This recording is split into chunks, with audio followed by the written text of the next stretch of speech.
नमस्कार, आप देख रहे हैं स्वामी न्यूज और मैं हूं राजीव शर्मा। और अब चलते हैं दिन भर से जुड़ी खास खबरों की ओर। श्री मसाना भैरवधाम राजगढ़ पर रविवार 21 जुलाई को गुरु पूर्णिमा महोत्सव बड़े ही धूमधाम और हर्षोल्लास के साथ मनाया जाएगा।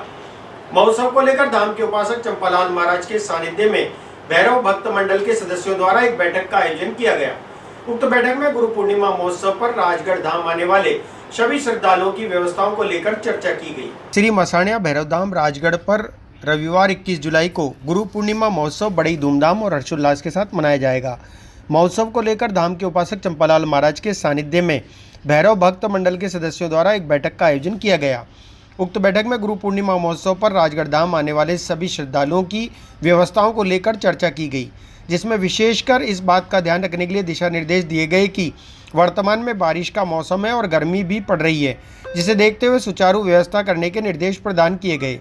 गुरु पूर्णिमा और रविवार दोनों एक साथ होने के कारण धाम पर श्रद्धालुओं की लगभग 50,000 से अधिक संख्या आने की संभावना है, जिसके मद्देनजर रखते हुए प्रशासन द्वारा भी पुख्ता इंतजाम किए गए हैं। उपखंड अधिकारी नसीराबाद द्वारा भी महोत्सव की तैयारियों को लेकर प्रशासनिक बैठक धाम पर आयोजित की गई थी, जिसके अंतर्गत सभी विभागों को गुरु पूर्णिमा से पूर्ण कार्य करने के निर्देश दिए गए थे और तहसीलदार नसीराबाद को कार्यपालक मजिस्ट्रेट भी नियुक्त किया गया है। उसको सफल बनाने के लिए ये मीटिंग रखी गई है।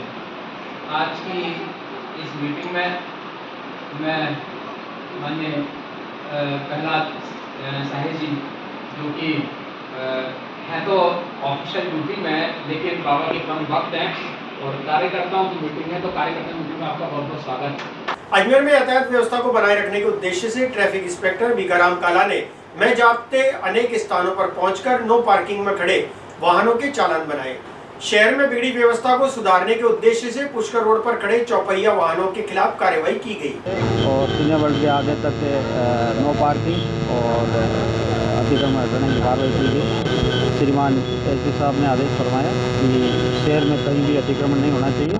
इस रोड पे शिकायत मिली थी, इस रोड पे अतिक्रमण है और नो पार्किंग में गाड़ियाँ खड़ी हो रही, तो अतिक्रमण की और नो पार्किंग दोनों कार्रवाई की। कुछ लोगों को समझाइश की और समझाइश से कुछ मान गए, बाकी वाले जो नहीं माने हैं उनका वैसे कमान जब्त किया, जो 60 पुलिस के जब्त किया कमान। सर, कई पॉइंट ऐसे थे जहाँ पर ट्रैफिक लाइटें शुरू हो चुकी है और कमोनर पर बहुत बड़ा अतिक्रमण है, उनके खिलाफ किसी आपने देखा ही पूरा उसने लगभग 200-300 गज ज़मीन पे वैसे सरकार की ज़मीन पे अतिक्रमण कर रखा था। आपके सामने उस अतिक्रमण को हटाया गया, उसको समझाइश नहीं कर दी कि आइंदा से वो अतिक्रमण नहीं करेगा। कार्रवाई लगातार जारी रहेगी। कार्रवाई एसपी साहब के आदेशानुसार लगातार जारी रहेगी। शहर के जो नागरिक है वो आराम से आ सके, आराम से जा सके, इसलिए ये दोनों कार्रवाइयाँ की जा रही है और ये कार्रवाई श्रीमान एसपी साहब के आदेशानुसार जारी रहेगी। आईसेक्ट संस्था के तत्वावधान में अजमेर के सेंटर गर्ल्स स्कूल में रोजगार मेले का आयोजन किया गया। यह रोजगार मेला 12वीं कक्षा उत्तीर्ण करने वाले विद्यार्थियों के लिए लगाया गया। व्यावसायिक शिक्षा योजना के अंतर्गत आयोजित किए गए इस मेले में अनेक विद्यार्थी पहुंचे। आईसेक्ट संस्था द्वारा अजमेर ज़िले के अंदर हमारे व्यावसायिक शिक्षा के जो छात्र और छात्राएं हैं, उनके जो 30 से 35 विद्यालय हैं, उनमें जिन छात्र और छात्राओं ने 12वीं कक्षा इस वर्ष पास की है, उनके लिए हमारी आईसेक्ट संस्था ने एक रोजगार मेले का आयोजन किया गया है, जिसमें सभी विद्यालयों से जो 12वीं पास के जो बच्चे और बच्चियां हैं वो इस विद्यालय में आएंगे। और आप यहाँ पे देख सकते हैं कि हमने यहाँ पे सभी एम्प्लॉयर्स के बैठने की सिटिंग अरेंजमेंट किया है और जो भी बच्चे आएंगे उनका सबसे पहले यहाँ पे रजिस्ट्रेशन किया जाएगा। रजिस्ट्रेशन करने के बाद में हर बच्चे को हर कंपनी के अंदर इंटरव्यू देने का मौका मिलेगा। हमने यहाँ पे 12 से 15 कंपनीज़ को इन्वाइट किया है, जिसमें रिटेल, एग्रीकल्चर और आईटी से संबंधित जो कंपनीज़ हैं वो आएंगी। और बहुत सारी कंपनीज़ में इतनी सारी वैकेंसीज़ है कि हाथों हाथ वो बच्चों को ऑफ़र लेटर भी देगी, किसी को इंटेंट ऑफ लेटर देगी और 100 से ज़्यादा बच्चों के आने की यहाँ पे संभावना है। तो हम उम्मीद करते हैं कि आज का जो हमारा रोजगार मेला है आईसेक्ट संस्था द्वारा आयोजित करवाया गया है संदीप शर्मा जी के नेतृत्व में, वो बहुत अच्छा जाए और यहाँ से जो भी बच्चा आया है वो सभी यहाँ से जॉब लेके जाएं। ऐसी अस्पताल प्रशासन, चिकित्सकों और अनेक संस्थाओं द्वारा अंगदान के लिए आमजन को जागरूक किया जा रहा है।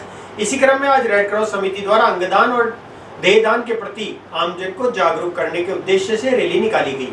इस रैली के माध्यम से आमजन को अंगदान, रक्तदान, नेत्रदान के लिए प्रेरित किया गया। अंगदान और देहदान के प्रति आमजन को जागरूक करने के उद्देश्य से आज रेड क्रॉस द्वारा रैली निकाली गई। रैली के माध्यम से आमजन को अंगदान, देहदान, नेत्रदान और रक्तदान के लिए जागरूक किया गया। इस रैली को जवाहरलाल नेहरू अस्पताल अधीक्षक डॉक्टर अरविंद खरे और CMHO ज्योत्सना रंगा ने हरी झंडी दिखाकर रवाना किया। Rally medical college, Lakshmi park, collectorate कार्यालय, पुरानी लोक सेवा आयोग, जिला परिषद के सामने से होते हुए सूचना केंद्र पहुंची। इसके पश्चात रेड क्रॉस भवन पर रैली का समापन किया गया। आज रेड क्रॉस सोसाइटी की तरफ से अंगदान की जागरूकता बढ़ाने के लिए रैली निकाली गई है। अंगदान हमारे सनातन संस्कृति का एक बहुत ही बड़ा हिस्सा रहा है। महर्षि दधीची का नाम सुना होगा आपने, जिन्होंने अपने अंगदान से ही वज्र का निर्माण किया था। तो उसी तरह से ये भले ही हमको एक कथा मिथक लगे, लेकिन हमें ये जानना चाहिए कि अंगदान कितना महत्वपूर्ण है।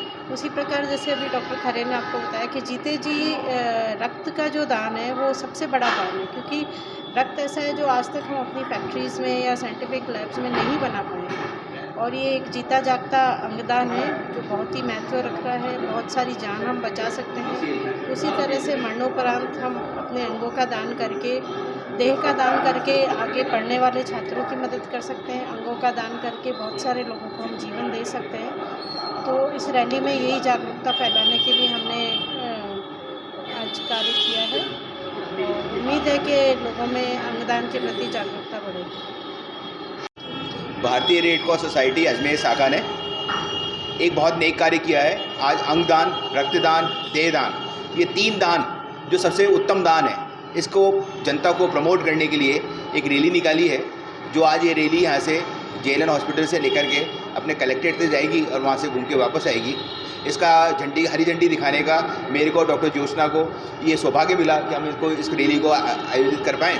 और इसके बाद में लोगों को ये जो भ्रांति है कि ब्लड देने से शरीर का खून कम हो जाता है, ऐसा गलत है। जीते जी आदमी को रक्तदान के बारे में सोचना चाहिए, और जब उनको पहले से प्लेस सर्टिफिकेट बना के रखना चाहिए, जिससे कि वो देहदान कर पाए। देहदान जब उनका ब्रेन डेथ हो जाए तब वो अपना देहदान कर पाएँ इसके अंदर से। ये इसकी मानसिकता बनानी चाहिए, क्योंकि एक आदमी का जो अंग है वो मरने के बाद में कम से कम 8 व्यक्तियों में काम आ सकता है। और भारत में जो अंगदान है, इसके बारे में अभी लोगों को संकोच है, थोड़ा घबराते हैं कि बॉडी डिसफिगर हो जाएगी। ऐसा कुछ नहीं है। ये पूरा का पूरा महीना जो हमारा जुलाई का चल रहा है, ये अंगदान को प्रेरित करने वाला चल रहा है। उस संदर्भ में हमने कई कार्यक्रम भी किए हैं, कई स्कूलों में कार्यक्रम किए हैं, और आगे भी हम करने जा रहे हैं। उसी की कड़ी में एक प्रोग्राम। मुंह पर कपड़ा बांधकर और हाथ में बैट बल्ले लेकर वारदात की फिराक में घूम रहे 4 युवकों को सिविल लाइंस थाना पुलिस ने गिरफ्तार कर लिया। क्षेत्र में घूमने पर कुछ लोगों ने इन 4 युवकों का वीडियो बनाकर सोशल मीडिया पर वायरल भी कर दिया था। उसी आधार पर सिविल लाइंस थाना पुलिस ने 4 युवकों की पहचान कर उन्हें गिरफ्तार कर लिया। पुलिस युवकों से पूछताछ कर रही है। कल ये लोहा खान, भूपो का बाड़ा और बूढ़ा भाई के टीनेजर्स हैं, 20-22 साल के लड़के। इनके आपस में 2-3 दिन पहले तू में हुई। उस तू में की बात को लेके कल कोई 4-5 लड़के इकट्ठे होके आए और कोई आपस में लड़ाई झगड़े का था प्लान, पर किसी सज्जन व्यक्ति ने कोई वीडियो बनाया और उनको धमकाया, तो वो वापस भाग गए। वो वीडियो जब हमें पता चला तो सूचना, और हमने हमारे तंत्र से 3-4 लड़कों को तो इंसदादी कार्रवाई में बंद किया है। 170 BNSS में अभी गिरफ्तार है वो, जिन्हें संबंधित न्यायालय में पेश करके नियमानुसार पाबंदी की कार्रवाई की जाएगी। ये बच्चे इकट्ठे हुए थे, ऐसी कोई वारदात, लड़ाई झगड़ा की घटना तो हुई नहीं, पर इस तरह के इकट्ठा होना भी शांति के लिए ठीक नहीं है। तो कोई शांति व्यवस्था शहर की बनी रहे। उच्च अधिकारियों के भी सख्त निर्देश हैं कि किसी भी सूरत में माहौल किसी भी रूप में ख़राब नहीं होना चाहिए, आमजन को किसी प्रकार की कोई परेशानी नहीं होनी चाहिए। इसी बात को लेकर एहतियातन इनको 170 BNSS में पाबंद करवाया, संबंधित न्यायालय में पेश करेंगे और भारी से भारी मुचलकों में। क्या नाम है, कहाँ के रहने वाले? ये सब बच्चे नए ही हैं, 20-22 साल के हैं। लोहा खान, भूपों का बाड़ा और बूढ़ा भाई, ये आसपास की कॉलोनी के हैं। क्या नाम है? अब उनमें से जो किया, एक का नाम राहुल है, एक का नाम पुष्पेंद्र है, एक का नाम लोहा का वो अमजद है, एक का कोई दीपक सासी है। बस स्टैंड पे कोई बदमाशी करा था उसको भी। नहीं, ऐसा कोई रिकॉर्ड तो नहीं है। बस जस्ट मैंने बताया ना, 2 दिन पहले आपस में तू में हुई। नए बच्चे हैं तो उस बात को लेके कि अभी तुमको देख लेंगे, इस बात को लेके इकट्ठे हुए थे, पर समय से पहले किसी सज्जन ने अपनी जिम्मेदारी निभाते हुए हमें इन्फॉर्म किया और हमने उस पर तुरंत रेस्पॉन्स किया। और आज जैन समाज द्वारा मौलिक अधिकारों के हनन के संदर्भ में महामहिम राष्ट्रपति के नाम जिला कलेक्टर को ज्ञापन सौंपा गया। जैन समाज के लोगों ने बताया कि महातीर्थ गिरनार पर्वत की 5वीं टॉप पर धार्मिक क्रिया नहीं करने देने पर सकल जैन समाज में आक्रोश व्याप्त है। भारतीय जैन मिलन के सभी सदस्य पदाधिकारीगण माननीय राष्ट्रपति महोदया द्रौपदी मुर्मू जी के नाम पे एक ज्ञापन देने आई हैं। जैन तीर्थों की इस वक्त एक हिडन एजेंडा के तहत जितने भी जैन तीर्थ हैं वहाँ पे असामाजिक तत्वों का जमावड़ा होता जा रहा है और तीर्थ क्षेत्र हैं वो एक टूरिस्ट प्लेस के रूप में बदलते जा रहे हैं। अभी हाल ही में 13 जुलाई को भगवान नेमीनाथ भगवान का मोक्ष कल्याणक था गिरनार जी जूनागढ़ में। जूनागढ़ जिले के अंदर गिरनार जी है जो बहुत पवित्र स्थान है और हजारों वर्षों से जैन समुदाय के लोग वहाँ पे मोक्ष कल्याणक के दिन मोदक समर्पित करते हैं। लेकिन इस वर्ष वहाँ के प्रशासन और सरकार ने कानून को और जो तोड़ मोड़ करके और वहाँ पे जैन समुदाय के लोगों को जाने ही नहीं दिया। ये कहा गया कि जो माला लेके जा रहे हैं उनको जाने दें, बाकी जो मोदक और चावल है उनको लेकर के नहीं जाना है वहाँ पे। तो एक तरीके से जैन समुदाय का विरोध हो गया, उनको किसी भी प्रकार की अनुमति वहाँ चढ़ने की नहीं है। माननीय जो राष्ट्रपति महोदय हैं वो संविधान के सर्वोच्च पद पर आसीन हैं, वो संरक्षक हैं संविधान की। तो उनसे हम निवेदन कर रहे हैं कि माननीय अब ये अल्पसंख्यक समुदाय है जैन समुदाय, उनके मौलिक अधिकारों का जो हनन हो रहा है उसकी आप विशेष रूप से ध्यान दें। नहीं तो ये जो लोकतांत्रिक परंपरा है, भारत की जो लोकतांत्रिक परंपरा है, इस पर एक बहुत बड़ा प्रश्न चिन्ह लगने वाला है। इसी क्रम में ये हम यह ज्ञापन जिलाधीश महोदय के माध्यम से यहाँ देते हैं। किसको दे दो? राज्यपाल?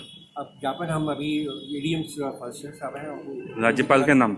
नहीं, राष्ट्रपति महोदय के नाम, द्रौपदी मुर्मू जी के नाम के ज्ञापन।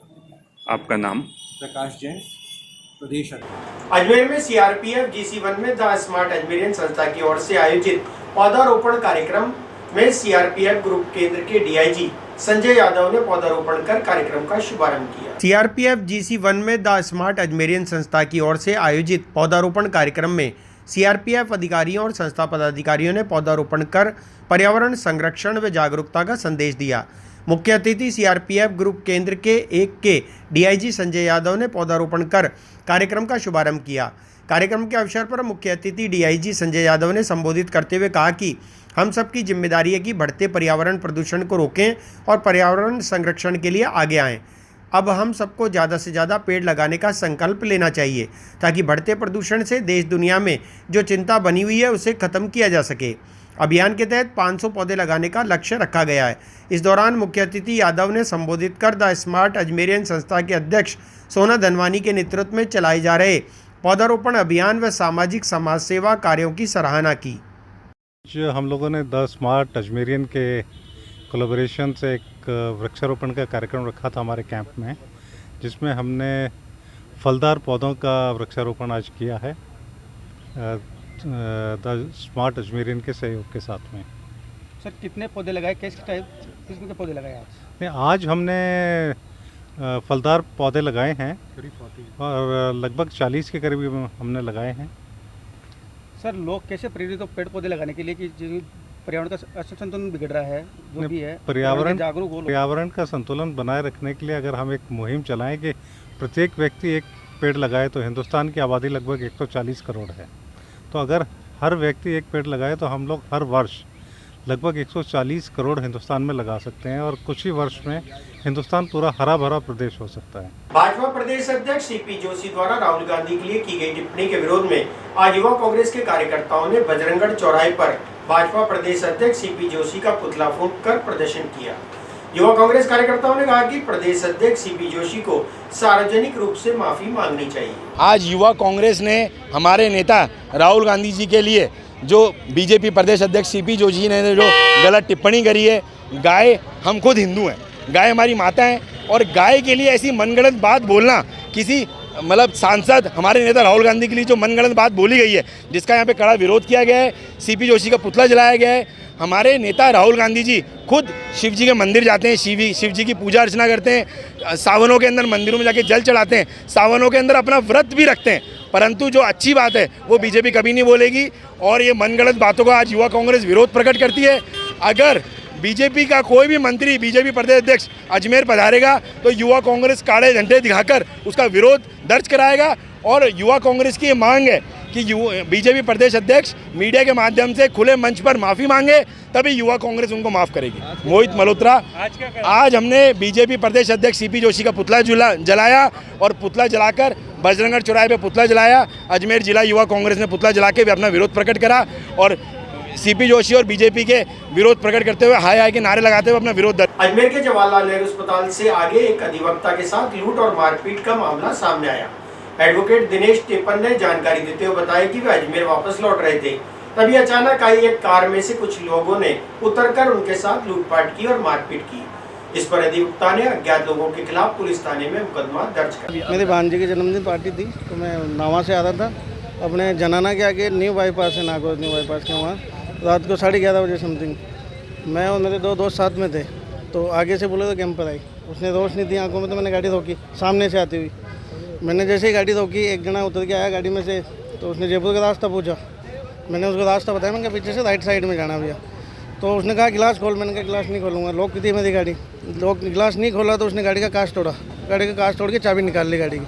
चाबी निकाल के मेरा दोस्त साइड से उतरा, उससे पहले 4 घंटे डंडे लेके निकले गाड़ी से और मेरे को यहाँ से गले से पकड़ के चैन साथ में थी, चैन टूट के और मेरे को बाहर निकाल के पीट के निकल के। तो अपना गाड़ी आई पीछे से और एक बोलेरो आई थी, उनके पास बोलेरो कैंपर थी और स्कॉर्पियो आई पीछे से हॉर्न बजाते हुए कि मारपीट झगड़ा हो रहा है। तो उनको देख के वो भगे, तब तक मेरे दोस्त वगैरह आगे थे वहाँ।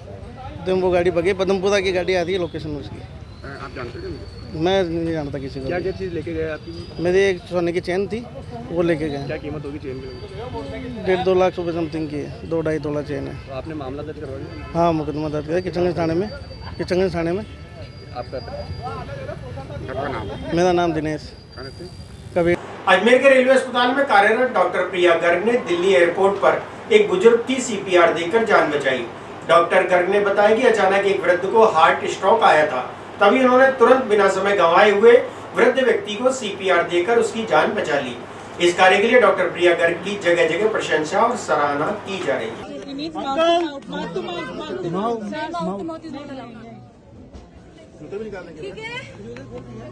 अंकल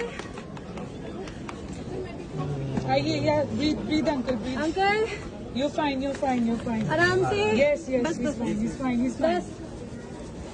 ठीक है। हाथ में उछल दीजिए, He needs help. कोई बुलाओ इमरजेंसी बुलाओ। बुलाइए किसी को। फोन किया क्या? Take deep breath. Deep breath. हाँ, पल्स आ गया। आ गया, वाह। अभी फीबल है।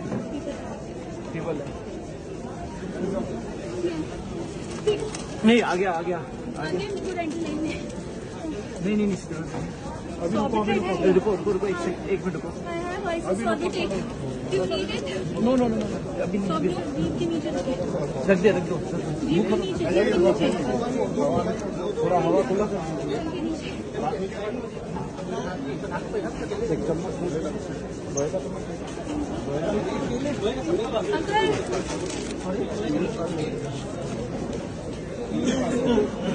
हाँ, कोई बात नहीं। आ गया। हम लोग अमरनाथ यात्रा से वापस आ रहे थे। हमारी कनेक्टिंग फ़्लाइट श्रीनगर से दिल्ली से फिर जयपुर के लिए थी। जो हमारी फ़्लाइट दिल्ली से स्टार्ट होनी थी वो कुछ 2.5 घंटे लेट थी, तो हम लोग वहाँ पे दिल्ली एयरपोर्ट पे ही रुके हुए थे। और फूड कोर्ट एरिया में हम लोगों का 15 लोगों का ग्रुप था, बट फूड कोर्ट एरिया में और सब लोग इधर उधर आपस में बिखरे हुए थे क्योंकि 2.5 घंटे का समय बहुत बड़ा होता है। मैं और मेरे हस्बैंड डॉक्टर रमाकांत गोयल हम लोग वहाँ फूड कोर्ट में पिज़्ज़ा वाले शॉप पे थे और ये जो अंकल थे वो शायद कॉफ़ी वाले शॉप के जस्ट बाहर थे, जो कि बिल्कुल पास में ही थे। हमने अंकल को गिरते हुए देखा और जैसे ही वो गिरे तो फिर हम उनकी तरफ भागे। जब वहाँ हम पहुँचे तो देखा कि अंकल बिल्कुल भी रिस्पॉन्ड नहीं कर रहे थे। He was unresponsive at all. Pulse नहीं आ रही थी बिल्कुल भी, रेस्पिरेशन बंद हो गया था, बिल्कुल भी वो रिस्पॉन्ड नहीं कर रहे थे। तो 2 सेकंड के लिए तो पहले हमने उनके पैर ऊँचे किए, बट इट वाज नॉट वेज़ोवेगल। उन्होंने कोई रिस्पॉन्स नहीं, वो नीला होना शुरू हो गए थे। हमारे साथ वहाँ पे एक्चुअली हम अकेले ही नहीं थे, एक डॉक्टर दंपत्ति और भी थे, डॉक्टर उमेश बंसल जो कि महावीर कैंसर हॉस्पिटल जयपुर से थे और उनकी वाइफ डॉली बंसल भी वहाँ पे थे। उनका भी बिल्कुल इक्वली सपोर्ट और कंसर्न था उनके लिए, वो भी हमारे साथ बिल्कुल लगे हुए थे। और हम लोगों ने तुरंत ही वहाँ पे वो CPR शुरू कर दिया, क्योंकि जब अंकल का हार्ट बिल्कुल काम नहीं कर रहा था तो हमें तुरंत वो CPR स्टार्ट करना ही था। तो हमने वो CPR स्टार्ट कर दिया और लगभग 5 मिनट के बाद में थोड़ा सा अंकल रिस्पॉन्सिव हुए, उनकी पल्स वापस आई, बट वो बहुत फीबल थी। इतने में डॉली मैडम, उनके पास में इमरजेंसी की दवाइयाँ थी कुछ, तो सॉर्बिट्रेट हमें उनसे मिल गई। हमने उनको अंकल की जीप के नीचे रखा और CPR कंटिन्यू करते रहे। CPR जब हम कंटिन्यू करें तो उनका पल्स और रेस्पिरेशन वो वापस आना शुरू हुआ। ही इज़ बिकमिंग बेटर, थोड़ा सा रिस्पॉन्सिव हुए। शुरू में थोड़े से इरिटेबल थे, थोड़े से घबराए हुए थे, बट थोड़ी सी देर बाद में वो स्टेबल हो गए। इतनी देर में हम लोगों ने बीच में जो एयरपोर्ट फैसिलिटी थी उसको भी कॉल किया था, लोगों ने वहाँ पे आसपास में से कॉल कर दिया था। तो एयरपोर्ट फैकल्टी के जो लोग थे वो भी वहाँ आना शुरू हो गए। उनके पास SpO2 मॉनिटर था और ग्लूकोमीटर था, तो वो हमने चेक किया तो पल्स उनकी रेगुलर आ गई थी, सैचुरेशन बेटर हो गया था। और अंकल का फ़ोन उनके पास था, कोई भी रिलेटिव वहाँ पे उनके साथ में नहीं था। जब वो होश में आए तो हमने वो एक्चुअली फ़ोन भी स्क्रीन लॉक्ड था, तो हम लोग उसको ओपन ही नहीं कर पा रहे थे। जब वो होश में आए तब उनका स्क्रीन लॉक खुलवाया गया, तो उनसे पूछा तो उनकी वाइफ़ उनके साथ में वहाँ एयरपोर्ट पे थी, पर वो कहीं और थी। तो उनको कॉल किया, फिर उनकी वाइफ़ वहाँ आई और फिर एयरपोर्ट फैसिलिटी के साथ में उनको हमने व्हीलचेयर पे भेजा। ये वो घटनाक्रम था। दिल्ली एयरपोर्ट टर्मिनल 2 के फूड कोर्ट एरिया की ये घटना है। मैम, आजकल हार्ट स्ट्रोक के से काफ़ी सारे पेशेंट आ रहे हैं, यदि आप तो डॉक्टर थे, यदि ऐसा हो जाए तो आम जन को क्या मैसेज देना चाहेंगे, उनको क्या करना चाहिए इस टाइम? ऐसे में आम जन को तुरंत सबसे पहले तो ये है कि they should call for help, कि जो भी मेडिकल फैसिलिटी अवेलेबल हो उसके लिए they should first call for help. जो भी अवेलेबल है उसको कॉल करके बुलाएं। और आप बेसिक लाइफ सपोर्ट एक ऐसी चीज़ है जो कि आमजन सीख सकता है। CPR जो ये कार्डियोपल्मोनरी रिससिटेशन है उसके 2 भाग होते हैं, एक बेसिक लाइफ सपोर्ट, एक advance life support. Basic life support में जो मैंने किया वो था हैंड्स ओनली CPR, जिसमें आपको सिर्फ़ और सिर्फ आपके हाथों का यूज़ करना होता है। ये कोई भी लेमैन, कोई भी आमजन इसको सीख सकता है। इसके छोटे छोटे वर्कशॉप 1 दिन के 2 दिन के ऑर्गेनाइजेशंस लगाते हैं मेडिकल कॉलेज लेवल पे, और इवन जो क्लब्स वगैरह होते हैं ना, ये रोटरी क्लब वगैरह, ये ऑर्गेनाइजेशंस जो होते हैं ये सिखाने के लिए, आगे होके लोगों को प्रमोट करने के लिए लगाते हैं। तो ये हमको सीखना चाहिए। ये बहुत ईजी होता है, ऐसा नहीं है कि ये सिर्फ डॉक्टर कर सकते हैं, ये कोई भी कर सकता है। इसमें कोई मेडिकल इक्विपमेंट की ज़रूरत नहीं होती उसमें। और एडवांस लाइफ सपोर्ट जो है वो हम हॉस्पिटल सेटअप में कर सकते हैं, उसमें हमको दवाइयों की और मेडिकल फैसिलिटीज़ की, इंजेक्शन्स की ज़रूरत पड़ती है। मेरा नाम डॉक्टर प्रिया गर्ग है, मैं सीनियर DMO हूँ रेलवे अस्पताल अजमेर। फिलहाल बुलेटिन में इतना ही, मुझे दीजिए इजाजत। देखते रहे स्वामी न्यूज़।